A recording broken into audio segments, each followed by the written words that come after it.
Salah satu kunci keberhasilan timnas Indonesia merebut medali emas SEA Games adalah, mereka sangat jago dalam hal menyelesaikan peluang. Total 21 gol dicetak oleh Garuda Muda, hanya dalam 6 pertandingan. Alias di tiap satu pertandingan, mereka rata-rata membuat 3,5 gol. Angka produktivitas gol yang sangat luar biasa. Sebagai perbandingan aja, di SEA Games sebelumnya di Vietnam dan timnas Indonesia dilatih oleh Shin Tae-yong, Garuda Muda total hanya membuat 12 gol dari 6 pertandingan.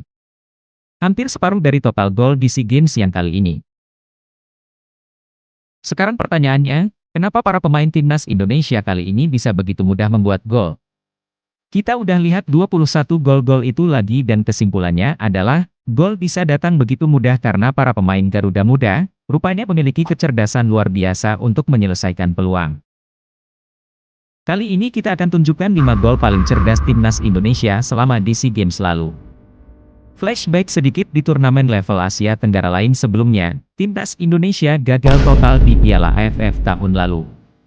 Salah satu penyebabnya adalah begitu buruknya penyelesaian akhir para pemain timnas Indonesia senior, yang dilatih oleh Shin Tae-yong. Beruntung masalah yang sama gak terjadi lagi di ajang SEA Games tahun ini. Gol paling cerdas kelima adalah gol yang dicetak oleh Ramadhan Sananta ke gawang Timor Leste. Dimulai dari prosesi serangan balik, Sananta terus dikawal oleh bek tengah lawan.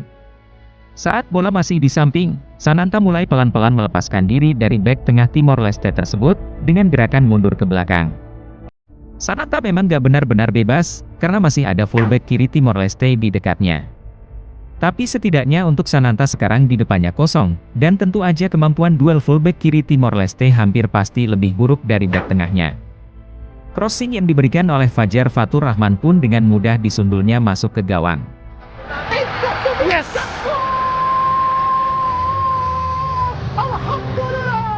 Lalu gol cerdas keempat adalah gol yang dibuat oleh Irfan Jauhari ke gawang Filipina.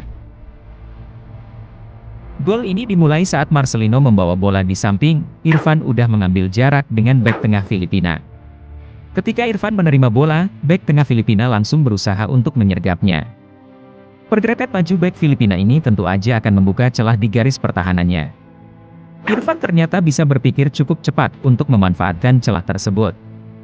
Dia mengajak Taufani bermain 1-2, dan bek Filipina yang terlanjur bergerak maju tadi, harus setengah mati untuk berbalik badan, yang akhirnya Irfan pun gak terkejar. Lanjut gol cerdas ketiga kembali dibuat oleh Ramadhan Sananta, yang kali ini ke gawang Myanmar. Bermula dari kesalahan para pemain Myanmar, Sananta mendapatkan bola di samping kotak penalti. Dia bisa aja langsung melakukan shooting, namun posisi kiper Myanmar masih cukup baik menutup sudut sempit tersebut. Sananta memutuskan untuk membawa bola masuk, namun posisi kiper Myanmar masih tetap gak berubah. Lalu Sananta memutuskan untuk lebih membawa bola ke tengah lagi, yang kali ini barulah kiper Myanmar ikut bergeser beberapa langkah ke arah kanannya. Akhirnya terbukalah celah yang dicari Sananta, dan dia lantas menghantamkan bola ke sebelah kiri kiper Myanmar. Kemudian gol cerdas kedua dibuat oleh Fajar Fatur Rahman ke gawang Thailand di partai final. Berawal dari Rio Fahmi yang membawa bola di sisi kiri, Fajar masih terkawal oleh bek Thailand. Ketika Rio Fahmi coba menusuk, Fajar pelan-pelan membuat jarak dengan bek tengah Thailand tersebut. Fajar pun bisa menerima bola di ruang kosong untuk melakukan shooting. Namun bek tengah Thailand lain cukup sigap untuk mencegah Fajar melakukannya. Kecerdikan Fajar yaitu dia tetap membuat sudut badannya mengarah ke kanan, karena di area itu memang ada Marcelino. Sudut badan Fajar ini membuat pemain Thailand tadi jadi harus menutup dua pemain, dan dia memilih untuk agak bergeser. Di saat yang sama, Fajar langsung memanfaatkan ruangan yang kembali terbuka untuk melakukan shooting.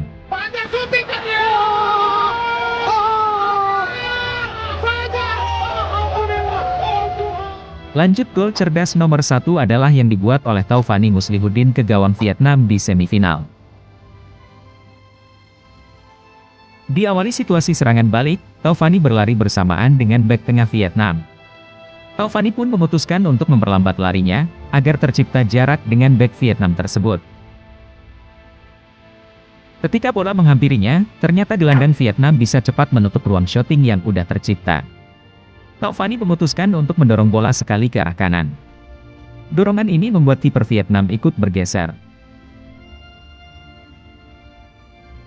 Kemudian Taufani mendorong bola lagi, tapi hanya setengah dorongan aja. Tujuannya agar bola bisa sedikit di depan kaki tumpu lawan. Saat melakukan blocking, kaki lain pasti akan digerakkan, dan Taufani bisa langsung melewatkan bola di antara dua kaki tersebut.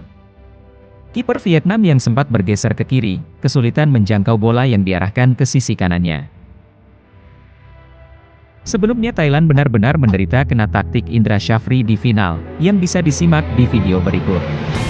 Klik like dan subscribe, lalu nyalakan tombol lonceng untuk selalu dapat update terbaru dari channel Dribble9 ini.